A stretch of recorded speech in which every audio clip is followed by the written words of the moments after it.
Bismillahirrahmanirrahim. Assalamualaikum warahmatullahi wabarakatuh. Alhamdulillah. Salatu wassalamu ala Rasulillah wa ala alihi wa sahbihi wa man tabi'ahum bi ihsanin ila yaumiddin wa ba'du.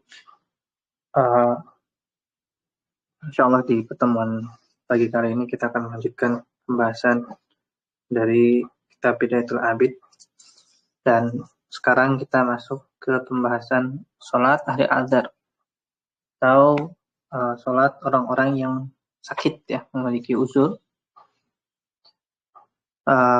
Yazmul marid an yusalli qa'iman. Jadi yang pertama, orang sakit itu harus sholat meskipun dia harus berdiri dulu, ya. Kekeliruan yang terjadi biasanya adalah mereka tidak sholat berdiri hanya dengan alasan sakit, langsung duduk. Nah, ini tidak benar, ya. Banyak prakteknya di Indo, kan, tahu-tahu langsung duduk, padahal sebenarnya masih bisa berdiri. Nggak boleh. Nah, ini bermudah-mudahan dalam syarat sakit, sholat sakit gitu. Karena biasanya dulu diajarkannya seperti itu, ya, diajarkan seperti itu. Padahal tidak, ya. Dia harus qa'iman, walau karaqiin, meski membungkuk, ya. Meskipun dia bungkuk, jadi hampir seperti orang ruku, harus begitu, dipaksakan berdiri. Prakteknya adalah mu'tamidan juga atau mustanidan, ya, dia baik itu bersandar pun ditopang. Hatta dalam madzhab Hambali walau bi ujratin yaqdiru 'alaiha. Walaupun dia harus bayar orang untuk bopong dia bisa berdiri. Walaupun harus bayar. Nah, ini adalah syarat yang banyak ditinggal. Jadi banyak orang yang batal sholatnya karena bermudah-mudahan dalam masalah ini, ya. Bermudah-mudahan dalam masalah ini. Nah, fa in lam yastati, kalau nggak mampu baru duduk. Fa in lam yastati fa ala jambi, fa in lam yastati fa qa'idan. Nah, berdirinya pun tuqaddar bi qadriha, ad-darurah tuqaddar bi qadriha. Dalam kaidah fikih dikatakan yang darurat ini, rukhsah itu tuqaddar bi qadriha, maka disesuai dengan kadarnya. Ya, sesuai dengan kadarnya. Jadi kalau misalnya cuman nggak sanggup berdiri lah, karena berdiri lama atau capek, misalkan, ya duduk saja pas memang baca Al-Fatihah dan baca surat. Kalau mampu ruku normal. Jadi pas duduk, kemudian pas mau ruku bangun terus ruku normal. Kemudian i'tidal, kemudian sujud. Jadi tetap melakukan sesuatu yang normal, ya, yang normal gerakan sholatnya sama dia mampu. Nah, kesalahan lain adalah pokoknya full dari awal sampai akhir duduk, padahal masih mampu. Kaidahnya adalah ad-darurah tuqaddar bi qadriha. Darurat itu sesuai dengan kadarnya. Dan banyak di antara kita tidak mengamalkan itu. Ya, tidak mengamalkan itu. Langsung duduk dari awal sampai akhir. Nah, ini tidak benar. Kalau praktek yang bagusnya adalah bawa kursi. Memang. Seperti kalau di sini, di Saudi itu, saf pertama itu ada tempat duduk. Khusus saf pertama, itu dikasih tempat duduk. Nah, itu biasa, kadang sampai di saf kedua. Dan biasanya suka ready kursi-kursi di samping-samping. Untuk kakek-kakek, karena di sini kakek-kakek semangat sekali sholat. Dan mereka biasanya di saf pertama. Agar mereka bisa duduk. Ketika gak mampu berdiri lama-lama, mereka duduk. Kemudian pas ruku, berdiri lagi. Ruku normal. Itu harusnya praktek yang benar. Ya, praktek benar demikian. Nah, madhab kalau duduk, maka mutarabbi'an nadban, yaitu dia duduk sila. Ya. Maka ada jaza, dan mau duduk kayak gimana pun, kayak misalnya pakai bangku, pakai apapun itu, maka boleh. Maka itu boleh. Ya. Fa in lam yastati fa ala jambin. Nah, kalau fa ala jambihi. Nah, kalau nggak bisa, maka berbaring. Ya, berbaringnya hanya menyamping pada salah satu sisi. Wal aimanu afdol, dan berbaring ke sebelah kanan lebih utama. Jadi nggak berbaring mustalqi. Mustalqi itu terlentang ya. Tapi dia ala jambihi. Nah, ala jambihi dulu.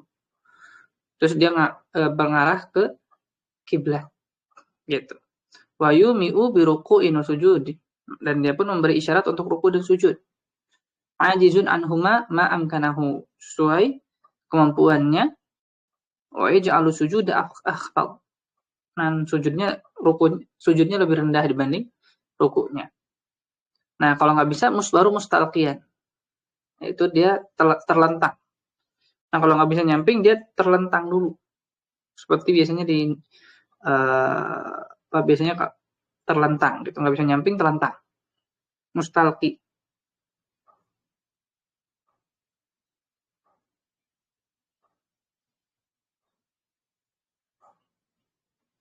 Ya, misalnya begitu, terlentang. Nah, jadi nanti yang kakinya ngadap kiblat gitu. Baru nanti dia sholat. Kalau nggak mampu, nah maka dengan isyarat kedua mata. Fa in ajaza au ma'a bi tarfihi. Masih nggak mampu juga dia dengan kedua matanya mengisyaratkan. Mustahdiran bi al-fi'la bil aqlihi, dengan membayangkan sholat di dalam kepalanya atau dalam hatinya. Fi qalbihi. Wa kadza in ajza anhu bi lisanihi, dan begitu juga kalau jika lisannya bisu. Misalkan dia nggak bisa ngomong, maka dia membaca dalam hatinya. Nah, makanya ini hukum asalnya memang kalau yang dilafadzkan di lisan dilafadzkan. Dia dilafadzkan. Tidak bisa tidak dilafadzkan ya.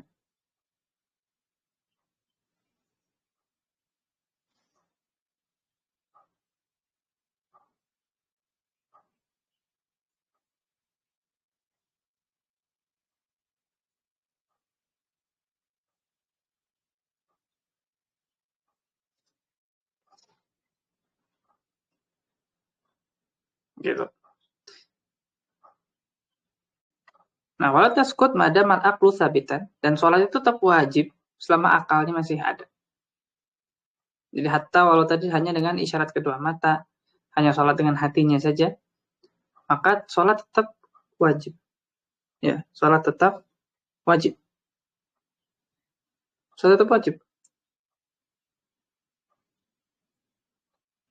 Nah, fa'in qadara ala qiyamin aw qu'udin fi asna'iha intaqala ilaihi wa atammaha. Nah, jika dia mampu sholat sempurna di tengah sholat, misalnya tiba-tiba sehat, ya, maka dia sholat langsung sesuai dengan sholat normal. Jadi kalau misalnya dia sehat di tengah-tengah, karena obatnya bekerja misalkan, dia minum obat sebelum itu, kemudian tiba-tiba setengah-setengah sholat langsung segar, dia sholat normal setelah itu. Jangan lanjutin duduk atau semisalnya, itu tidak benar. Tidak boleh. Nanti tidak sah sholatnya. Itu tidak sah.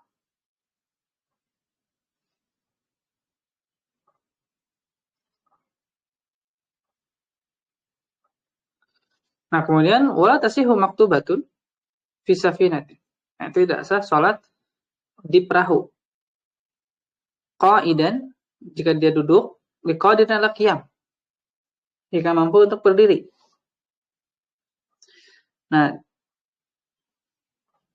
wa tasihu ala rahilatin wa kifatin alas ausa'iratin, dan sah di atas kendaraan yang berdiri maupun bergerak, lita'adzin biwahlin. Nah, jadi hukum asalnya itu dalam madhab itu, sholat itu harus di atas tanah. Dari mana dalilnya? Kalau kita bilang dari mana dalilnya adalah Nabi SAW ya selalu sholat di atas tanah. Gak pernah Nabi diriwayatkan dari Nabi sholat sambil melayang gitu. Gak pernah. Nabi selalu sholat, kalau sholat ya di atas tanah. Mentok-mentoknya beliau sholat di atas kendaraan, sholat nafilah. Yang jadi jelas. Di atas kendaraan itu nafilah. Tapi kalau Nabi sholat pasti turun dan di atas tanah gitu.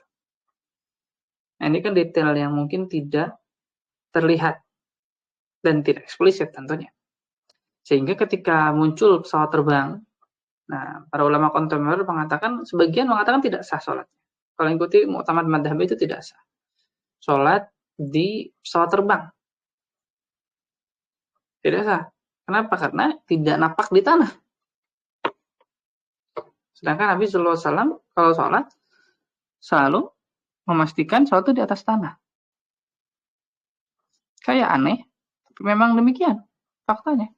Kalau misalkan sholat tidak di atas tanah itu diperbolehkan, nah itu pasti sudah dinukilkan kepada kita. Tapi Nabi Sallallahu Alaihi Wasallam selalu sholat di atas tanah. Makanya di sini didetailkan di sini boleh tasih kalau rahilatin waqifatin osairah boleh dalam yang bergerak, artian kita terangkat di atas tanah. Baik itu dia maupun jalan. Nah, seperti misalkan kereta. Kalau di kita zaman kita sekarang kan itu di atas tanah yang ngangkang. Nah, jadi kita nggak langsung napak ke tanah. Kita di atas kendaraan. Nah, boleh jika kan misalkan lita'adzin biwahlin. Nah, kalau di sini lita'adzin biwahlin. Karena sebab qad lumpur. Wa matorin wa nahwihi. Hujan dan semisalnya. Li auli khawfi inqita'in an rufqah. Atau misalnya ketinggalan rombongan. Nah, jadi kalau naik kereta, misalkan kita takut nanti keretanya jalan, kita ketinggalan. Misalnya lagi berhenti misalkan waqif bahkan gitu berhenti di stasiun. Tapi kita nggak berani turun, takutnya ketika lagi sholat di musola, tiba-tiba jalan gitu, kita ketinggalan. Nah, ya udah sholat di musola kereta. Meskipun keretanya berhenti kan, kalau berhenti kan bisa turun. Beda kalau lagi jalan. Beda kalau lagi jalan. Nah, bedanya memang ketika di sini itu oleh yang mengatakan kenapa sempat berada di Saudi nggak ada banjir katanya. Tuh. Oknum-oknum. Iya nggak ada banjir, nggak hujan. Kalau sekalinya hujan banjir justru. Sekalinya hujan banjir. Di sini di Buraidah itu hujan sedikit aja sekolah libur biasanya. Sekolah diliburkan langsung. Jadi seringnya di sini prakteknya ada forecast dulu. Jadi nanti kita akan dapat forecast mengatakan bahwa di sini BMKG-nya lah. Kalau di sini BMKG itu kerja. Jadi kalau BMKG-nya bilang, oh besok kayaknya hujan lebat nih, udah malam tuh keluar informasi resmi besok unbu'ud. Kalau sekarang unbu'ud itu online, daring. Kalau dulu libur total sebelum dikenal unbu'ud itu libur total, nggak ada kelas. Sekarang karena sudah ada unbu'ud, datanya jadi ya sudah daring, sekolahnya daring. Ta'lik istilahnya di sini. Jadi kalau sudah masuk musim dingin, sekarang kan lagi musim dingin, 2 minggu ini di Jamiah itu libur, bukan libur, maksudnya unbu'ud, banyak hampir unbu'ud tiap hari. Dan kalau hujan ya basah sekali. Dan yang namanya wahl di sini, nah semacam wahl tuh dia memang menyulitkan itu, bukan lumpur ya, jadi pasir yang basah. Nah itu pun nyusahin mau jalan tuh susah. Jadi ada masakoh di situ. Dan di sini memang karena sistemnya ketika datang ke sini sadar tidak ada drainase kalau di sini. Sistem drainase itu tidak ada. Beda dengan di Indo ada sistem drainase. Jadi kalau hujan tuh lewat ke arah sungai. Karena memang ada sungai sehingga bisa bikin sistem drainase. Adapun di padang pasir nggak ada sungai. Sehingga bisa bikin sistem drainase. Jadi kalau sekali hujan sebentar aja, itu pasti genangan air di mana-mana. Genangan air di mana-mana. Genangan air di mana-mana, jadi biasanya bahaya. Bahaya terutama kalau nanti di aspal itu, nah itu akan membahayakan. Sehingga memang seringnya ditalik di sini kalau hujan. Dan hujan itu cuma beberapa kali saja di setahun, itu pun terjadi di musim dingin. Jadi bulan-bulan berberan lah di sini. Musim dingin dari September sampai Maret. Seperti itu. Nah, ini wahal tuh ada gitu. Wahlin. Dan ini sering saya katakan bahwa di kelas-kelas yang lain ada beberapa furuk fikih, misalnya ada permasalahan fikih itu dia memang terkait dengan realita yang terjadi di masa penulisnya, di tempat penulisnya hidup. Nah, kalau di Indo mungkin kurang relevan karena nggak ada wahal itu, kayak lumpur apa gitu. Mungkin kalau di kampung lumpur tuh baru muncul kalau kita ke sawah gitu, baru ada lumpur. Tapi kalau di sini karena padang pasir, hujan sedikit itu lumpur. Maksudnya bukan lumpur sih, susah jelasinnya. Kayak pasir basah gitu. Pasir basah itu kadang menyusahkan untuk jalan, yang nempel-nempel gitu kan. Hampir nggak bisa jalan justru. Kadang kalau kena pasir yang memang basah dan basah dan dia, maksudnya basahnya membuat kita masuk gitu. Ya mirip-mirip lumpur lah. Yang disebut dengan wahlun itu. Saya baru mengalami namanya wahl di sini. Di Indo dulu pas masih belajar madzhab Hambali nggak kebayang wahl itu apa. Mator wa wahl biasanya kan digabung gitu kalau di kalau di kitab-kitab fikih gitu. Nah, baru terbayang tasawurnya di sini. Makanya kalau di sini hujan, kenapa nanti nyambung kepada jamak mator? Nah, kalau mator di Timur Tengah itu, ya di padang pasir itu pasti ada, terutama kalau malam ada masru'iyati jamak. Ya karena tadi berbahaya. Kadang malam-malam itu lagi gelap gitu ya. Makanya di jamak lah. Kalau jamak bainal isya'in. Nanti kita bahas setelah itu. Masih lanjut kembali ke sini. Wahal wa matar nahi wa khawfi inqita' ruqqah. Tadi wa khawfi ala nafsihi min nahwi aduwin. Atau takut ada musuh. Ya. Au ajizihi an rukubin in nazala. Nah, enggak bisa naik lagi kalau udah turun. Ya, enggak bisa naik lagi kalau turun. Wa alaihi istiqbal wa ma yaqdiru alaihi, dan tetap harus menghadap kiblat dan memenuhi rukun yang mampu dipenuhi. Jadi kalau masih bisa berdiri seperti tadi di kereta itu nggak boleh kita sholat sambil duduk, padahal ada musola yang bisa berdiri. Nah, itu ada biasanya di musola di kereta-kereta itu ada. Nah, ada yang bermudah-mudahan juga ya sholat di tempat duduknya. Nggak boleh. Ada kok musolanya, dan itu ngadap kiblat lagi biasanya. Enak kan kalau kereta itu kan lurus di jalurnya, jadi dia stabil gitu. Beda dengan kalau bis kan dia belok-belok. Kalau kereta kan lurus, sehingga ke kiblatnya pun dia stabil gitu untuk lihat ke arah kiblat.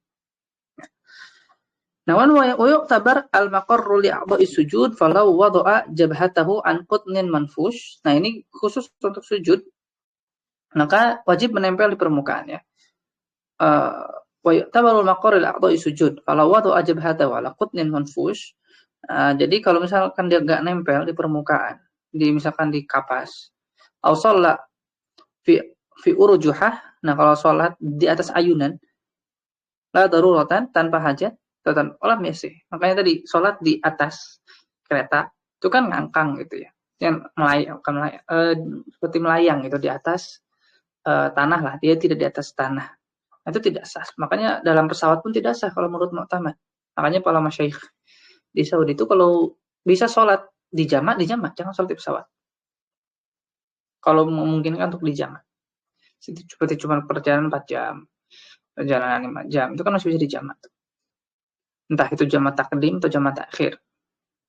Nah, kalau perjalanannya baru 10 jam, nah itu kan agak sulit ya. Pasti harus pesawat. Itu kan? Maka nanti sholat di pesawat. Nah, nanti kalau problemnya lagi bisa sholat pakai air enggak? Nah, kadang di sebagian maskapai nggak bisa. Di sebagian maskapai bahkan nggak ada musolanya. Ya, nggak ada musolanya karena bikin space musola tuh bisa jadi duit. Gitu. Jadi kan bisa jadi kursi gitu kan lumayan. Ini malah dibikin space kosong buat sholat. Nah, kalau yang Saudi umroh, maksudnya yang dari Indo ke Jeddah itu, jalur Jakarta Jeddah itu biasanya ada musolanya. Jakarta Jeddah itu penerbangan internasional ada musolanya karena memang biasanya yang ngisi Jakarta Jeddah itu orang jamaah umroh atau Jakarta Madinah itu ada musolanya biasanya karena memang yang untuk orang-orang jamaah umroh ada space musola di bagian belakang pesawat. Faslun, ini jamaah yusannu qasru, kita qasar dulu, qasru salat rubaiyah liman nawa safaran. Maka sunnah ya qasar salat rubaiyah saat safar. Jadi hukumnya sunnah. Beda dengan jamak, nanti jamak itu mubah. Kalau qasar itu sunnah. Nah, pertama apa? Harus dipenuhi beberapa syarat. Yang pertama, ini syaratnya adalah nawa safaron mubahan. Dia niat safar mubah. Dia niat safar. Ya. Kemudian yang paling penting adalah di mahalin muayyan. Jadi bukan cuman seperti udah saya ingin berkeliling dunia gitu. Nah, itu tidak jelas kan niatnya mau kemana. Oh, saya bukannya mau keliling Jawa misalnya. Nah, itu tidak punya niat tertentu. Jadi kalau dalam madzhab itu harus niat tertentu. Oh, saya mau ke kota ini gitu. Jelas. Bukan dia pergi tanpa arah. Itu tidak bisa. Ini niat safar mubah walau linuzhatin au furjah. Jadi meskipun itu cuma jalan-jalan saja, itu boleh. Ya. Tapi mubahan, nah sehingga tidak boleh nanti ini sebentar lagi mau tahun baruan misalkan, atau mau Natalan apalagi, bro. Nah itu tidak sah. Safar maksiat nggak boleh qasar. Safar maksiat nanti banyak ahkam dia tidak berlaku. Karena kaidah madhab itu kalau dia melakukan suatu maksiat, rukhsah tidak berlaku. Ya, rukhsah tidak berlaku. Kemudian blugu sih tata asal farsahkan barron wa bahran wa yawman fasaidah. Nah, ini dia mencapai 16 farsah. Dan dalam madhab baik itu di barron wa bahran, baik itu sebutannya? Baik itu di langit lagi di darat maupun di laut, ya. Nah, itu adalah 2 hari.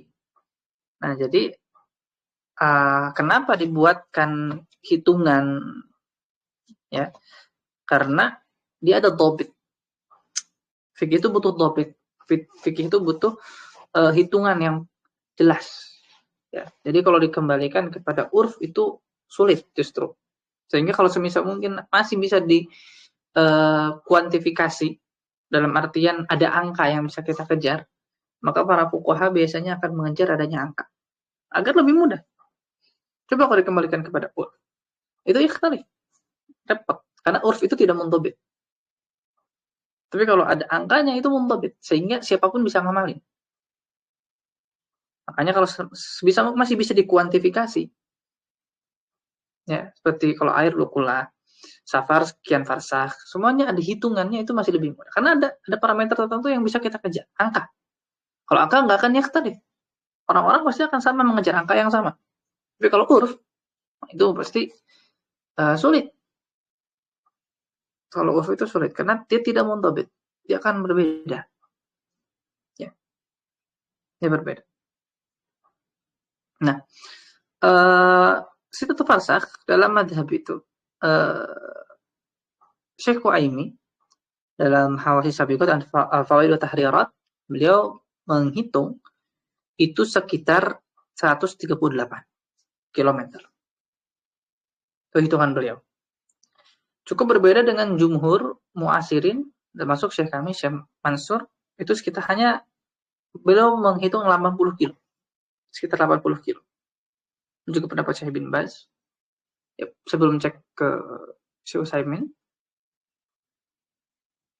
Tapi di situ sekitar segitu. Kalau Syekh Khalil itu, kalau tidak salah beliau tidak tarjih. Sebelum cek juga. Ya, tapi kayaknya saya belum cek ya. Tapi yang beda sekali, yang sangat tinggi bedanya itu, yang jauh itu Syekh Uaimi 138. Tapi memang jumhur muasir itu sekitar 80. Itu pendapat yang juga Syekh Mansur. Sekitar 80 saja. 80 km. Nah, jadinya nanti kembali kepada antum atau kita mau taklid ke angka yang mana. Mau hitungan Syekh Uaimi berarti cukup jauh ya, 138 itu jauh sekali. Jauh sekali. Dan ini akan ngamalinnya kalau di Indo tuh memang cenderung padat ya. Dalam artian kota ketemu kota tuh dia nggak ada tempat kosong. Nggak ada tempat kosong. Jadi ngamalin yang punya Syekh Uaimi itu agak sulit. Biasanya karena kadang mungkin sudah lewat udah kota lanjutan gitu. 138 mungkin udah masuk kota, udah lewat satu kota habis. Udah habis satu kota bahkan. Udah masuk kota kedua, kota ketiga. Nah, beda kalau di Saudi terutama, itu antar kota ke kota tuh ada tempat kosong. Jalur panjang sekali, memang ratusan kilo. Ini 200-300 kilo, 200 kilo lah. 200-300 kilo. Jadi ngamalin yang punya Syekh Uaimi wajar. Karena seperti misalkan saya dari Buraidah mau ke Riyadh itu sekitar 3 jam, 4 jam perjalanan. Itu sekitar 300 kilo. Mau ke Madinah juga segitu, sekitar 300 kilo. Jadi mau ngamalin punya Syekh Uaimi, aman. Mau dari Buraidah mau ke Madinah, udah safar, udah beda kota loh. Dari Buraidah ke Riyadh, segitu. Nah kalau satu mintokah atau misalkan satu provinsi, memang nempel-nempel semua. Dikit-dikit lagi. Jadi memang belum terasa safar. Tapi safar itu baru berasa ketika kita pindah ke provinsi lain. Dari Riyadh, dari Qasim ke Riyadh, dari Qasim ke Madinah, itu baru berasa safarnya. Karena 3 jam, 4 jam. Dan jalan kosong. Dan enak juga ngamalin nanti kapan start safar di akhir batas kota. Di atas batas kota ketahuan kan setelah itu langsung sahur. Tapi kalau di Indo nyambung semua rata-rata. Dia dari ujung dari Jawa misalkan Jawa, dari Jawa ke Jawa. Kalau di Jawa ya nyambung, kalau di Sumatera saya belum. Mungkin seperti di Saudi kan, di Saudi satu kota ke kota yang lain ada kena hutan gitu. Nah, jadi pindah satu kota ke kota lain tuh dia seperti ada jalur kosong. Tapi kalau di Jawa, nah itu susah dobetnya. Karena hampir nyambung, nggak ada tempat kosong gitu. Pasti ada pemukiman. Nah, masuk kepada idza faraqa buyuta qaryatihi al-amirah aw al-khiyam qaumi. Jadi setelah melewati rumah terakhir di daerahnya. Kalau mau di Jawa, karena kita Jawa sentris. Kalau di Jawa itu setelah lewat gerbang kota, ya mungkin lebih cocok, ya. Nah, makanya butuh kita tanzil memang, butuh tanzil. Maksud tanzil di sini yang tahu keadaan, ya ulama negeri lah yang paham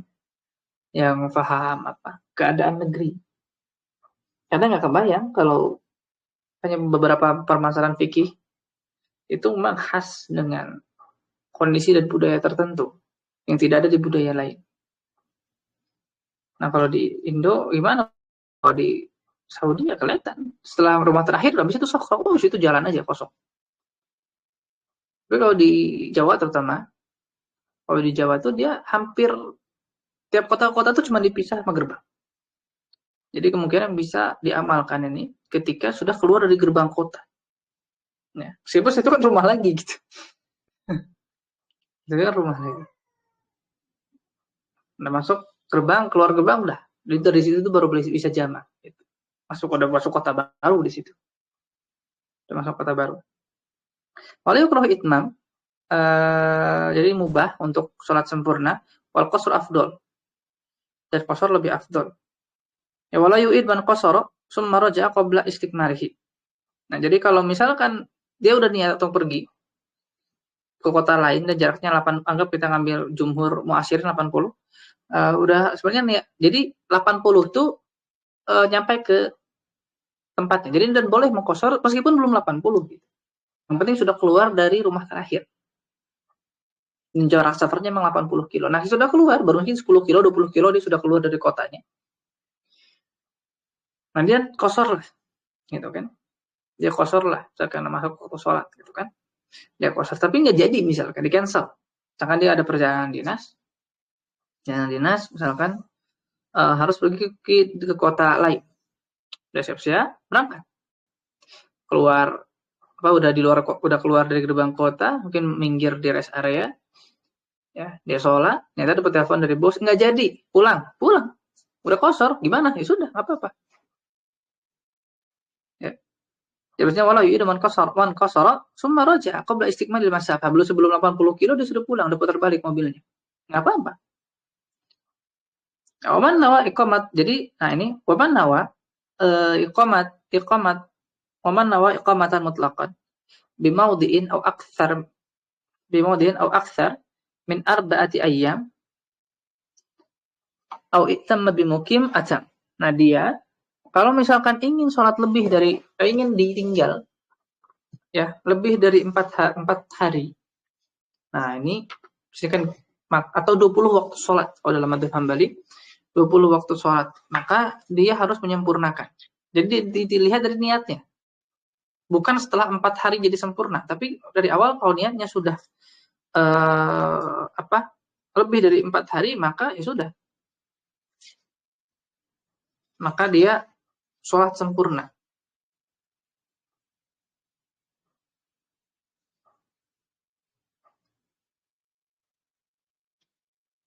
Ya.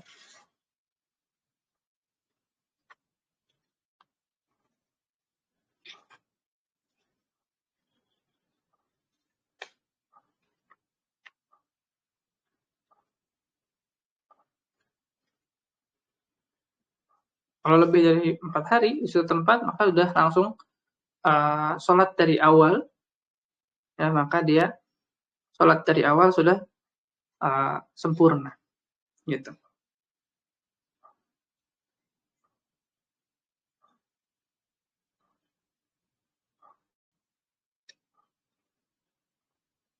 Adapun pendapat dari Syekhul Islam yang biasanya diamalkan, itu yang penting safar, maka meskipun lebih dari 4 hari, nggak apa-apa. Ya, selama dia memang statusnya masih bersafar.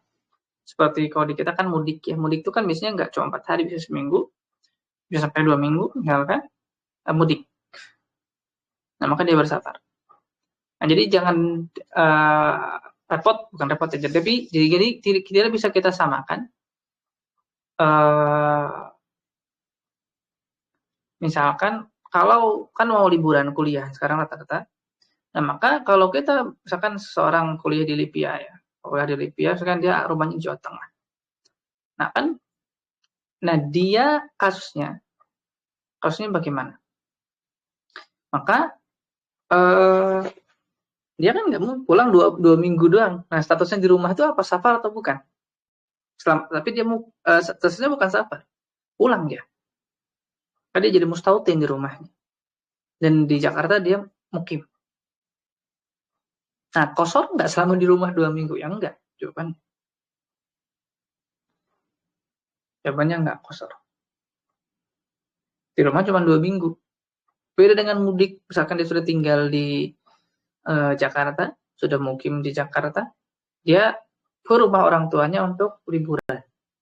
Nah, kalau mengikuti pendapat Syekhul Islam, nggak apa-apa, seminggu, 2 minggu, kosor terus. No problem. Tapi pendapat madhab, kalau sudah niatnya lebih 4 hari, nggak boleh. Dia harus sempurna salatnya.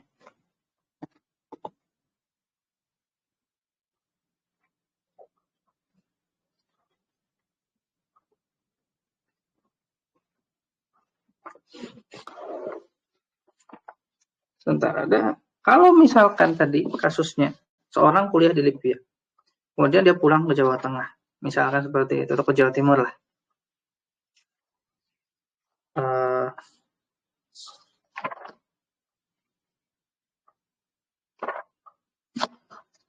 Nah, apakah dia boleh mengkosor sholat di tengah jalan? Dalam artinya kan ke Jakarta, ke Jawa Tengah pasti lebih dari 80 kilo. Sedangkan kalau di rumahnya dia nggak boleh kosor, karena statusnya pulang. Apakah dia boleh kosor di perjalanan? Nah, apakah boleh nggak dia kosor di perjalanan? Bentar, saya memastikan dulu.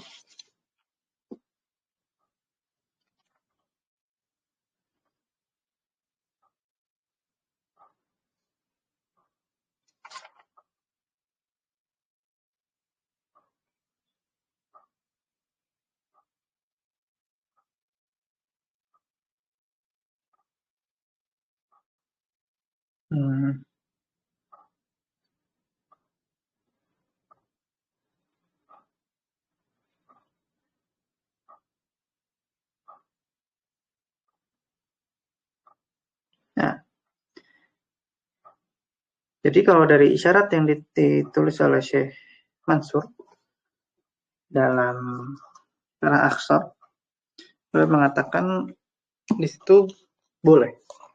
Jadi di perjalanan itu boleh seseorang itu dia karena tidak bisa kosor di rumahnya, maka dia boleh kosor di perjalanan. Sama seperti misalkan dia mau mudik ke rumah orang tuanya lebih dari 4 hari, maka selama di perjalanan itu boleh kosor. Ketika sudah sampai, nah itu sudah tidak boleh kosor lagi. Kalau dia mengambil pendapat muktamad harus 4 hari. Ketika lebih dari 4 hari, nyampe di rumahnya, nyampe di rumah orang tuanya, maka tidak boleh qasar. Ya, tidak boleh qasar lagi. Nah, itu bisa diamalkan. Jadi boleh qasar di perjalanan. Boleh qasar di perjalanan, sudah nyampe tidak boleh. Ya.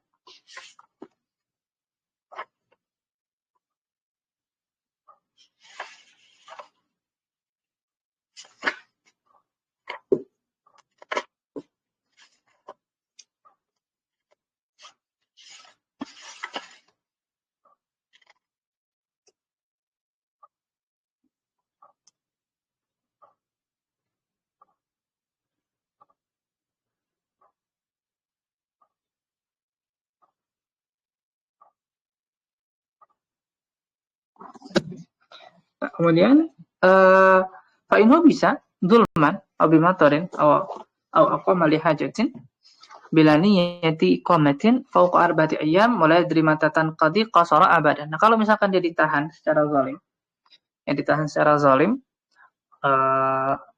atau tertahan karena hujan, ya bimatarin, hujan, ya, aw aqama li hajatin, yakni kalau di Indo nggak relevan dalam tertahan dengan motor. Terus saya pas awal-awal selalu bingung kok bisa motor jadi sebab untuk jamak, ya karena beda sekali ya ngalamin motor di di Indo dan ngalamin motor di sini gitu. Hujan di sini. Kalau hujan di sini tuh benar-benar udah mirip-mirip. Mungkin kalau di Indo kalau hujan badai baru berasa gitu ya. Kalau di sini hujan biasa aja sudah sangat terasa.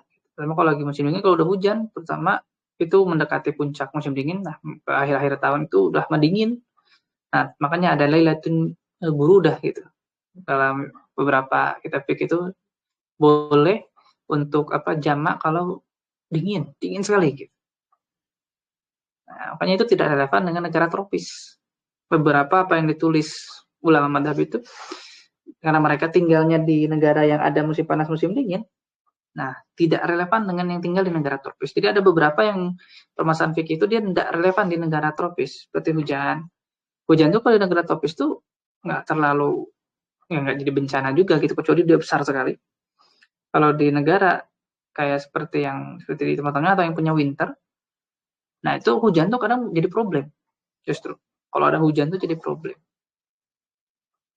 Jadi problem tuh muncul masyakoh, benar-benar jadi masyakoh kalau hujan itu.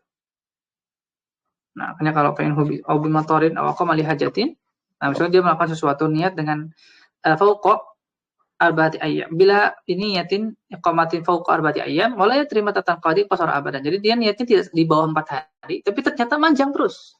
Dan dia nggak tahu kapan selesai. Jadi misalnya audiennya 3 hari perjalanan dinas. Ternyata nggak selesai-selesai. Nah, pernah dicontohkan kalau di Saudi itu salah satu masyayikh itu mencontohkan kalau misalkan kita perjalanan dinas katanya terus pergi ke suatu kota untuk ketemu dengan seorang gitu misalkan. Tapi pas datang ke kantornya nggak ada. Suruh besoknya. Terus datang lagi ketemu suruh besoknya lagi. Kalau istilah di sini bukroh. Kalau yang sudah tinggal di sini ngerti. Ya pasti ketawa kalau dengar istilah bukroh. Nah, kalau di sini tuh di antara buruknya itu ada di sini tuh ya manajemen tuh kurang bagus. Jadi ada istilah bukroh kalau di sini. Nah, kadang kalau pegawainya tuh jadi memang agak seenaknya gitu lah. Kan kita datang terus katakan dia nggak mau ngelayanin kita, soalnya bukroh. Dia bilang bukroh. Gimana? Dia sudah bilang bukroh, kita mau maksa di situ juga kadang di beberapa kesempatan kita maksa bisa. Kan dia cuman kadang bilang bukroh tuh karena malas aja. Terus kita tunggu aja di situ sampai dia kesal sendiri akhirnya dilayanin. Kalau orang Indo kan kayak enakan dia pulang. Tapi kalau kayak orang-orang Eropa tuh mereka kadang dilawan gitu, begitu sampai dapat. Nah, ini contoh kan begitu.